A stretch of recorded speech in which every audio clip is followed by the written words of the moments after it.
আমরা যেহেতু টাকা ছাপিয়ে দিচ্ছি না, কাজে মূল্যস্ফীতি হবে না। যারা প্রান্তিক পর্যায়ে নারীরা যারা পাচ্ছেন টাকা, নিশ্চয়ই তারা সিঙ্গাপুর বা বিভিন্ন দেশে টাকা পাচার করবে না।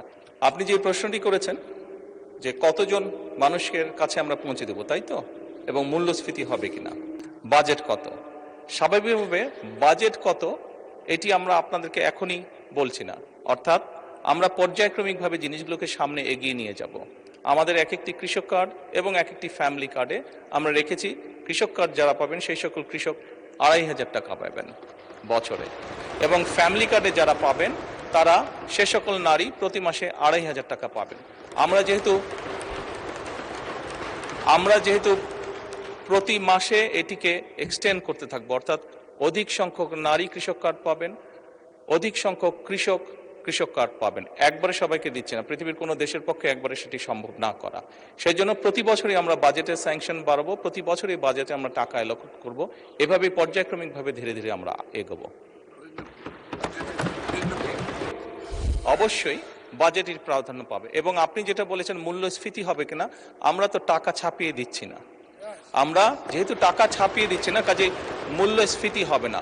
বরং আমরা মনে করি এই টাকাগুলো যখন মার্কেটে যাবে, যারা কৃষক কার্ড পাচ্ছেন সেই সকল কৃষক, যারা প্রান্তিক পর্যায়ে নারীরা যারা পাচ্ছেন টাকা, নিশ্চয়ই তারা সিঙ্গাপুর বা বিভিন্ন দেশে টাকা পাচার করবেন না। সেই টাকা লোকাল অর্থনীতি দিয়ে তারা খরচ করবেন, এবং একজন নারী স্বাভাবিকভাবে সেটি তার সন্তানের লেখাপড়ার পিছে খরচ করবেন, অথবা সেটি তার সন্তান বা পরিবারকে একটু ভালো খাবারের ব্যবস্থা করবেন, অথবা তিনি লোকালি কোনো ছোট ব্যবসা প্রতিষ্ঠান গড়ে তুলবেন।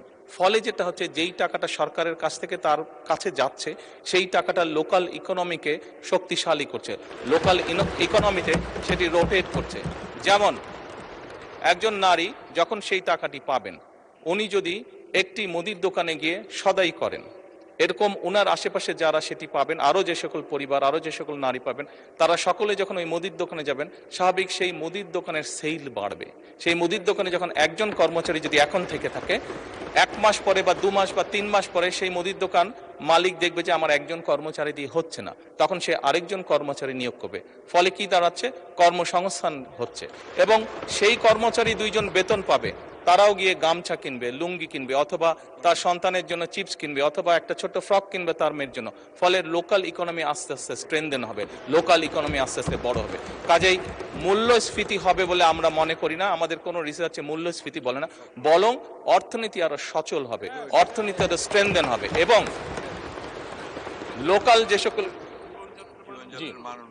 লোকাল যে সকল ইন্ডাস্ট্রি আছে, বাংলাদেশের শতকরা 70 থেকে 80% মানুষ যে সকল প্রোডাক্ট কনজিউম করে সেগুলো লোকাল ইন্ডাস্ট্রি প্রোডাক্ট কনজিউম করে। কাজেই লোকাল ইন্ডাস্ট্রিগুলোকে স্ট্রেনদেন করার এটি আরেকটি উপায়, এবং তার ফলে যেটি হবে সামগ্রিকভাবে